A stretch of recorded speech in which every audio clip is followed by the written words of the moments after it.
amigos, irmãos e irmãs, que a graça e a paz do nosso Senhor Jesus Cristo seja com todos. Estamos iniciando agora mais uma aula virtual da nossa Escola Bíblica Dominical. Sejam todos muito bem-vindos. Aproveite para pegar o seu caderno de anotações, canetas, suas Bíblias e mantenham as suas Bíblias abertas na carta que Paulo escreveu aos Gálatas.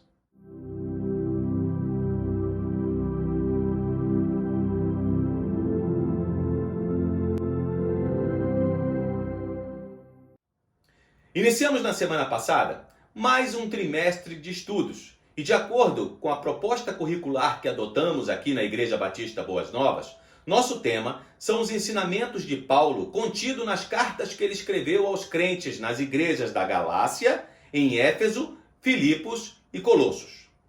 Hoje, quando nós desejamos estar em contato com alguém, em qualquer lugar do mundo, basta um telefonema, enviar um e-mail ou ainda usar uma das maravilhas da tecnologia, como os aplicativos de mensagem instantâneas, WhatsApp, por exemplo, que até nos permitem fazer videochamadas ou videoconferências. Mas no mundo antigo, cartas eram um meio de comunicação muito eficiente. No Novo Testamento, nós encontramos uma variedade enorme de cartas. Temos 3 de João, 2 de Pedro, uma de Tiago, uma de Judas, uma anônima carta aos Hebreus e 13 de Paulo, o autor que mais contribuiu para a formação da identidade cristã como hoje a conhecemos. É claro que não era isso que ele tinha em mente. Paulo escrevia cartas em resposta às necessidades e dúvidas das pessoas, quando não podia estar presente, principalmente por causa das longas distâncias entre as cidades e a limitação dos meios de transporte. É exatamente este o caso da carta que ele escreveu aos Gálatas, que iremos nos ocupar nesse e nos próximos 3 estudos. Antes de tudo, eu quero explicar que a Galácia não era uma cidade, mas uma região composta de várias cidades. É mais ou menos como a chamada região metropolitana de Cuiabá, composta pelas cidades de Várzea Grande, Santo Antônio de Leveger, Barão de Melgaço, além da própria capital de Mato Grosso, nossa querida Cuiabá, que esta semana completou 301 anos de fundação. Paulo e Barnabé chegaram a essa região em sua primeira viagem missionária, narrada por Lucas nos capítulos 13 e 14 do livro de Atos, quando visitaram as cidades de Antioquia da Pisídia, Icônio, Listra e Derbe. Mas, afinal, por que Paulo escreveu esta carta aos Gálatas? Antes de responder a esta pergunta, eu quero lembrar que a mensagem do Evangelho de Jesus anunciada por Paulo era algo totalmente novo e revolucionário, especialmente para o contexto cultural da época. Vejam como era a pregação de Paulo e sua exposição do Evangelho, usando outra obra literária, sua carta aos Coríntios, por exemplo. Diz assim: Irmãos, venho lembrar-lhes o Evangelho que anunciei a vocês, o qual vocês receberam e no qual continuam firmes. Por meio dele, vocês também são salvos, se retiverem a palavra assim tal como a preguei a vocês, a menos que tenham crido em vão.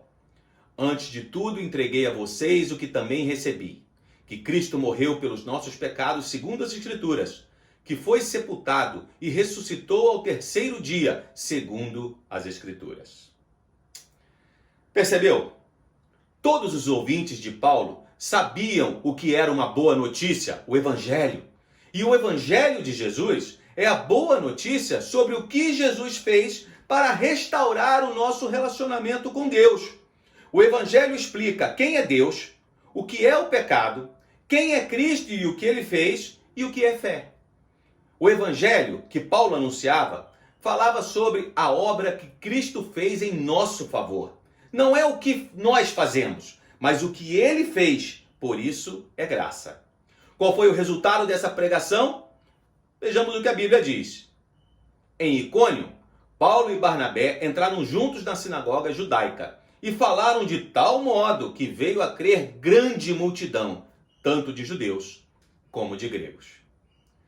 As notícias da expansão do cristianismo entre os gentios, aqueles que não eram judeus, também chamados de gregos, alegraram a igreja em Antioquia da Síria, que era a igreja de Paulo e Barnabé, mas foram recebidas com sentimentos mistos em Jerusalém. Saber que tantas pessoas tinham recebido Jesus como Salvador era, sem dúvida, uma boa notícia. Mas com o aumento tão grande do número de cristãos gentios, como os padrões éticos da igreja poderiam ser preservados? Sem falar nos problemas políticos que essa aproximação com os gentios causava, tornando esse novo caminho que surgia ainda mais alvo de perseguições. Alguns mestres da igreja em Jerusalém, cristãos, propuseram então uma solução simples. Os gentios que se convertessem ao cristianismo deveriam cumprir as mesmas exigências feitas aos gentios convertidos ao judaísmo: ser circuncidados, no caso de serem homens, e prometer cumprir a lei de Moisés. Não demorou muito para que estas exigências fossem ensinadas aos novos cristãos em várias cidades, inclusive em Antioquia da Síria, onde estavam Paulo e Barnabé, conforme nós podemos ver em Atos capítulo 15, verso 1, que diz assim: alguns indivíduos que foram da Judéia para Antioquia ensinavam aos irmãos: se vocês não forem circuncidados segundo o costume de Moisés, não podem ser salvos. Afirmam a maioria dos estudiosos que enquanto Paulo estava empenhado nessa polêmica, ele recebe notícia de que mestres semelhantes que o seguiam bem de perto visitaram as recém-organizadas igrejas em sua primeira viagem missionária e estão tendo sucesso na negação do trabalho realizado por ele e na aceitação dessa nova doutrina. Como resultado, Paulo escreve a carta aos Gálatas com muita urgência e sob uma certa pressão emocional. Se concordarmos com esse ponto de vista, esta carta será o primeiro escrito do Novo Testamento, datada por volta do ano de 49 depois de Cristo, um ano antes do Concílio de Jerusalém, que tratou exatamente dessa mesma controvérsia e que pacificou a questão.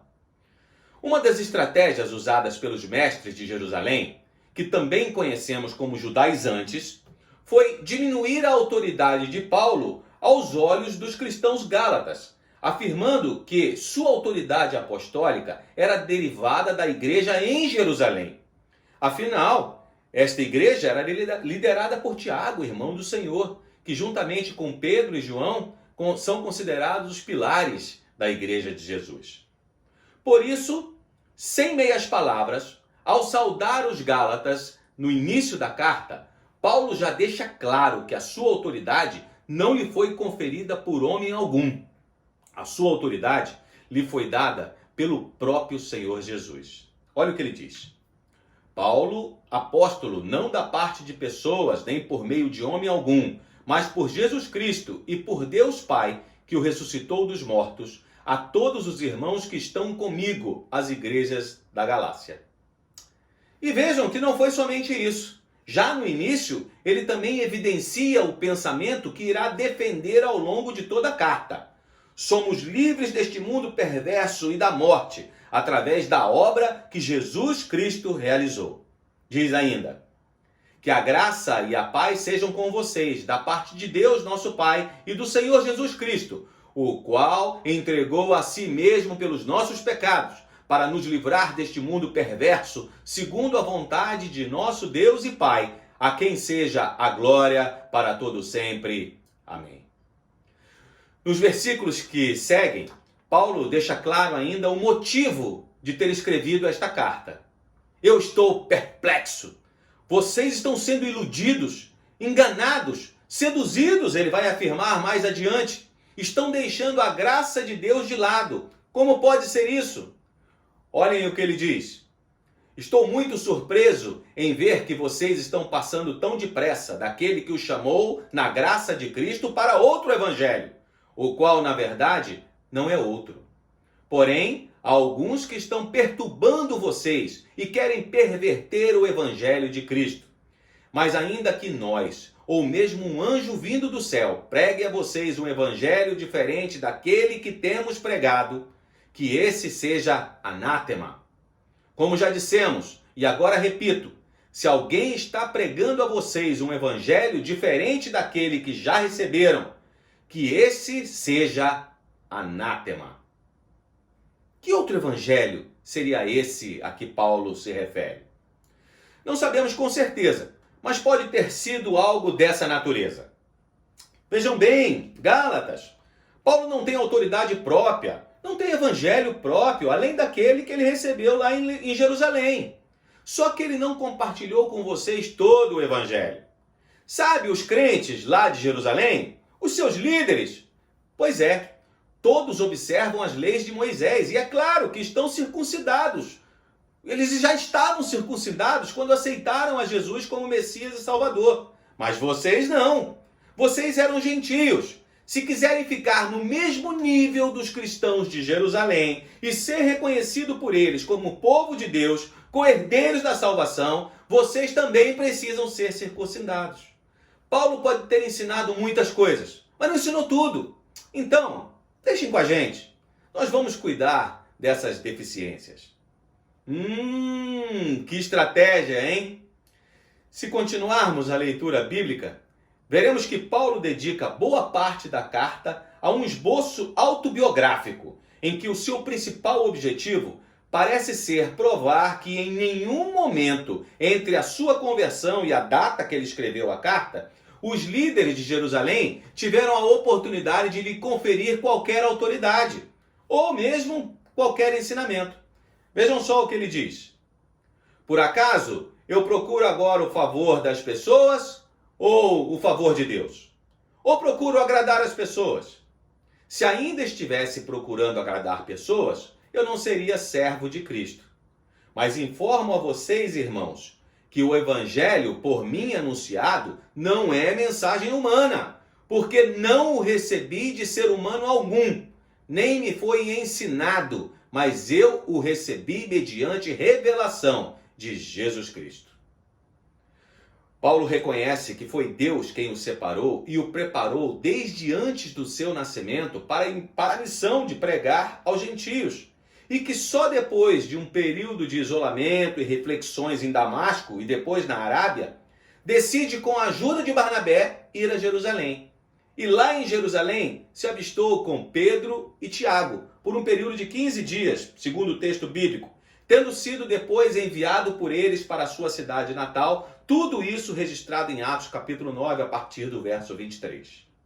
Paulo continua sua exposição relatando uma segunda viagem a Jerusalém, que aparece ali em Atos capítulo 11, 30 e 12, 25. Ele afirma assim: 14 anos depois, fui outra vez a Jerusalém com Barnabé, levando também Tito.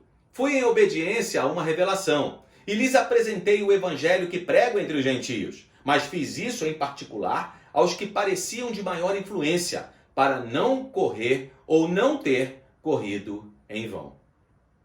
Não sabemos ao certo, mas estrategicamente nos parece que Paulo desejava garantir para si uma comunhão com os líderes de Jerusalém, na mensagem que lhe havia sido confiada e já profundamente testada no evangelismo prático.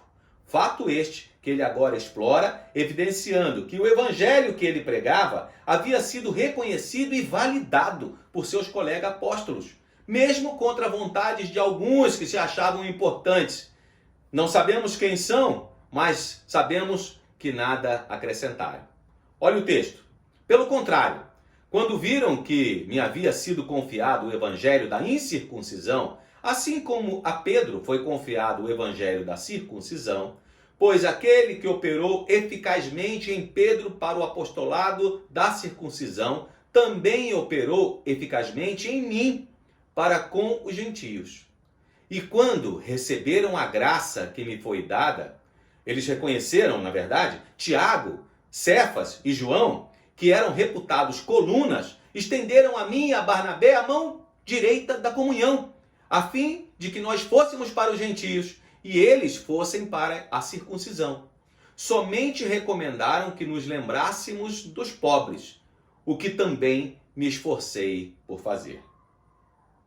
Continuando ainda a leitura do texto, embora não se possa afirmar com certeza, nos parece que os incidentes descritos a partir do verso 11 podem ter ocorrido quando Pedro visitou a igreja em Antioquia da Síria, logo após a primeira viagem missionária de Paulo e Barnabé, seguido pelos judaizantes, que também suspeitavam da simpatia de Pedro para com os gentios. Afinal, a conversão de Cornélio já havia se tornado pública entre os cristãos. Paulo afirma assim: quando, porém, Cefas veio a Antioquia, resisti-lhe face a face, porque havia se tornado repreensível.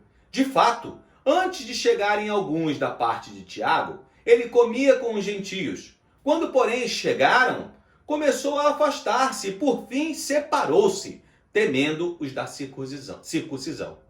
E também os demais judeus se fizeram hipócritas juntamente com ele, a ponto de o próprio Barnabé ter se deixado levar pela hipocrisia deles.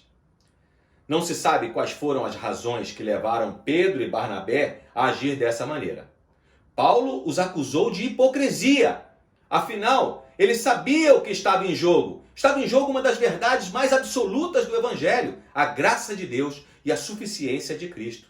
Se a graça redentora de Deus devia ser recebida pela fé e não de acordo com o cumprimento da lei de Moisés, então ela estava em condições iguais à disposição de judeus e gentios.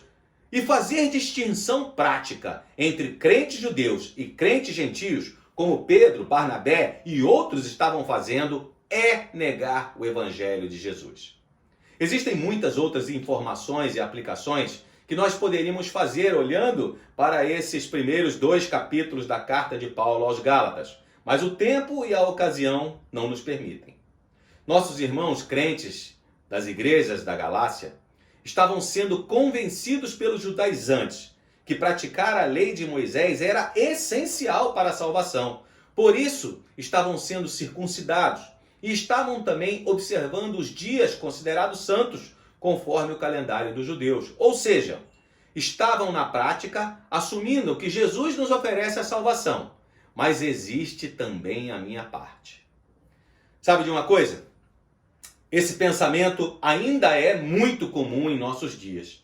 Tem um monte de gente aí fora achando que tem direito de ir para o céu porque pratica as boas obras, ou seja, pelo seu próprio esforço. Outros acreditam que não podem deixar de ir na igreja domingo, porque senão colocam em risco a sua própria salvação.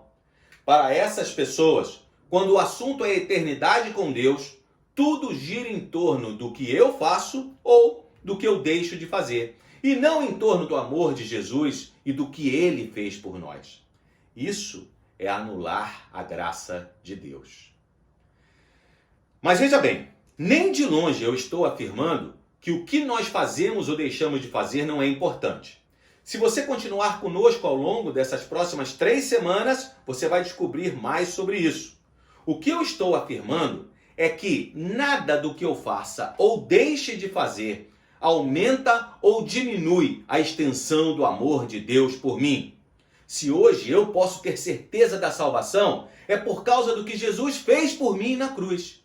Longe de Deus não existe vida verdadeira, mas eu não posso me relacionar com Deus porque Ele é santo, justo e bom, enquanto eu...